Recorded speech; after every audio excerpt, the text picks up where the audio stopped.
السلام علیکم ورحمۃ اللہ وبرکاتہ۔ شب معراج آپ سب کو بہت بہت مبارک ہو۔ شب معراج کی مناسبت سے ایک ٹاپک پر بات کرنا چاہتا ہوں۔ ویسے تو معراج سے متعلق ایک پوری پلے لسٹ موجود ہے، اسی پلے لسٹ میں انشاءاللہ تعالی اس درس کو بھی شامل کروں گا۔ ایک سوال بائی ٹاپک اس کو پہلے نہیں دیکھا میں نے، باقی دروس میں اس پر بات ہو چکی ہے کہ معراج جسمانی تھا یا روحانی؟ دیکھیں جی، اللہ تعالیٰ نے قرآن کریم میں سورۃ الاسراء میں جو آیہ مبارکہ ہمارے سامنے رکھی ہے، اس سے تو یہ صاف ظاہر ہوتا ہے کہ یہ معراج جسمانی تھا نہ کہ روحانی۔ دیکھیں اللہ تعالیٰ فرماتا ہے سبحان الذی اسریٰ بعبدہ لیلا من المسجد الحرام الی المسجد الاقصی الذی بارکنا حولہ لنریہ من آیاتنا انہ هو السمیع البصیر۔ کہ پاک ہے وہ ذات، اسے جو راتوں رات اپنے بندوں کو لے گئی، جو ذات کہاں سے؟ مسجد حرام سے مسجد اقصیٰ تک۔ اب مجھے ایک بات بتاؤ، جب روحانی معاملہ ہو اور خواب کی بات ہو، حقیقت کی جسمانی بات نہ ہو، حقیقت سے مراد جسمانی بات نہ ہو اور خواب کی بات ہو، روحانی بات ہو، تو سمپل ایز دیٹ ایک کافر کے طور پر بھی اگر کوئی سوچے تو ابو جہل کو شور کرنے کی کیا ضرورت تھی؟ وہ کہتا بھائی ٹھیک ہے، روحانی بات ہے، روح پرواز کر کے چلی گئی ہوگی، واپس آ گئی۔ بھائی روح کے سفر میں تو کوئی مذائقہ ہی نہیں ہے نا۔ اور اما عائشہ صدیقہ رضی اللہ تعالی عنہا والی جو روایت لوگ پیش کرتے ہیں، اس پر بڑی تفصیل سے میں بات کر چکا ہوں کہ جب معراج ہوا، اول بات تو یہ ہے کہ اما عائشہ سے حضور صلی اللہ علیہ وآلہ وسلم کی اما عائشہ سے ابھی تک شادی ہوئی نہیں، تو بستر کا تو سوال ہی پیدا نہیں ہوتا نا، بے شادی نہیں ہوئی۔ تو بعض علماء کہتے ہیں کہ ہو سکتا ہے اما عائشہ کسی اور معراج کی بات کر رہی ہوں، اللہ عالم۔ اللہ نے اپنے حبیب کو کتنے معراج کرائے ہوں، ہمیں تو ایک کی خبر ہے جو تفصیل والا ہے۔ دوسری بات، یہ اما عائشہ کا اجتہاد ہے، محدثین کہتے ہیں صحابہ کا اجماع نہیں ہے۔ صحابہ کے اجماع پر میں آپ کو پہلے بڑی تفصیل سے درس دے چکا ہوں۔ دوسری بات، اگر بات خواب کی ہو تو خواب میں رات کا ذکر کون کرتا ہے؟ خواب میں کبھی آپ کہتے ہیں کہ میں خواب میں رات کو گیا، آپ کہتے ہیں خواب میں گیا۔ خواب میں وقت کا تعین تو نہیں ہوتا، خواب میں وقت کا تعین تو نہیں ہوتا۔ یہاں تو کہہ رہا ہے میرا رب لیلاً، رات کو۔ اچھا، پھر اسرا کا ذکر بھی ہے، یہ تو وہ چہل قدمی یا وہ جانا ہوتا ہے جو شام کا جانا ہوتا ہے، خاص ذکر ہے۔ خواب کی بات میں تو یہ ذکر ہی کوئی نہیں کرتا۔ اور پھر ایک جگہ سے دوسری جگہ کا بھی ذکر ہے اور باضابطہ ذکر ہے، تو معلوم یہی ہوتا ہے کہ یہ معاملہ کیا تھا؟ یہ اللہ کی طرف سے خاص انتظام تھا، جسمانی معراج کا، کہ سبحان الذی اسریٰ بعبدی، پاکی ہے اس کی، اس رب کی جو رات میں لے گیا اپنے بندے کو۔ یہ نہ فرمایا کہ لے گیا اپنے بندے کی روح کو، یہ نہیں فرمایا۔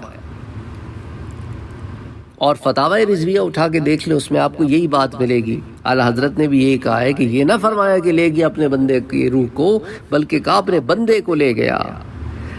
تو یاد رہے کہ معراج شریف بحالت بیداری جسم اور روح دونوں کے ساتھ واقع ہوئی۔ یہی جمہور اہل اسلام کا عقیدہ اور اصحاب رسول کی کثیر جماعت اور حضور صلی اللہ علیہ وسلم کے اجلہ اصحاب اسی کے معتقد ہیں۔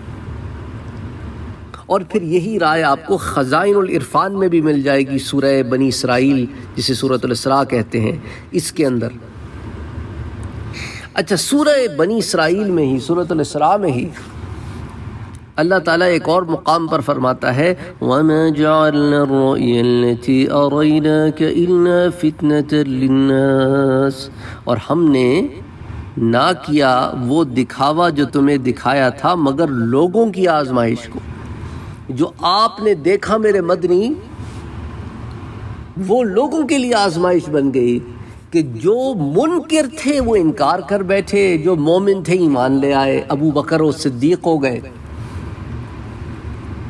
تو معراج شریف کی صبح جب پیارے آقا نے لوگوں کو اس بارے میں بتایا تو آپ صلی اللہ علیہ وآلہ وسلم پر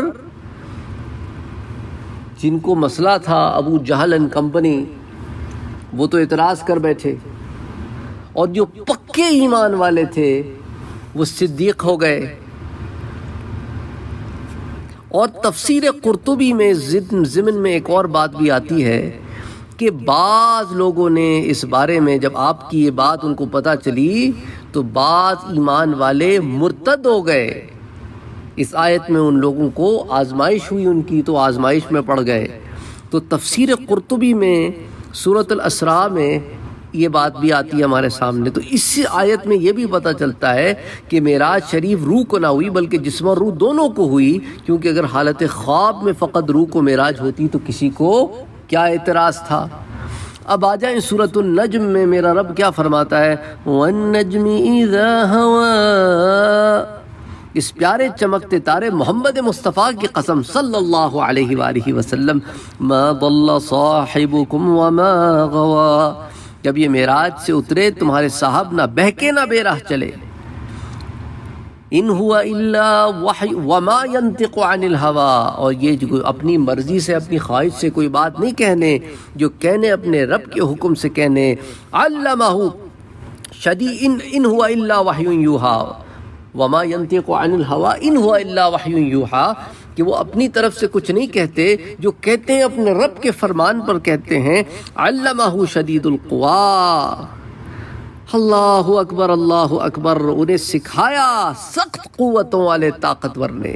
اور وہ پورا مضمون سورۃ النجم کا اٹھا کے دیکھ لیں، ان آیات میں سورۃ النجم کی پہلی آیت سے 18ویں آیت تک آ جائے۔ اس کی تفسیر میں مفسرین کرام کے بہت سارے اقوال ہیں، ابھی ہم ان میں نہیں جاتے۔ بعض نے اس سے ستارہ مراد لیا، بعض نے ستاروں کی قسم ثریا مراد لیا، بعض نے قرآن مراد لیا۔ راجح قول یہ ہے کہ اس سے ہادی برحق سید محمد مصطفیٰ صلی اللہ علیہ وآلہ وسلم کی ذات گرامی مراد ہے۔ اور امام اہل سنت امام احمد رضا خان بریلوی رحمۃ اللہ علیہ کے ترجمے سے بھی یہی واضح ہوتا ہے، اور تفسیر خزائن العرفان وغیرہ میں بھی یہی ترجمہ موجود ہے کہ اس سے مراد آپ کی ذات ہے۔ تو بہرحال کہنے کا مقصد یہی ہے میرے بھائیوں اور میری بہنوں کہ معراج حضور کو جسمانی تھا، جسم اور روح دونوں کا تھا، اور یہ اللہ کی نشانی ہے، ان میں سے ایک نشانی ہے۔ اس کے اندر اگر آپ کی سمجھ میں کوئی بات نہیں آتی تو نہ آئے۔ آپ کی سمجھ پر تو دین کی فہم موقوف نہیں ہے کہ آپ کو سمجھ میں آئے گی تو دین کی فہم ہے، نہیں سمجھ میں آئے گی تو دین کی فہم نہیں ہے۔ The understanding of religion is not based on your understanding. If you don't understand, that doesn't mean it doesn't exist. اگر آپ کو سمجھ میں نہیں آتا تو اس کا مطلب یہ نہیں ہے کہ وہ ہے ہی نہیں۔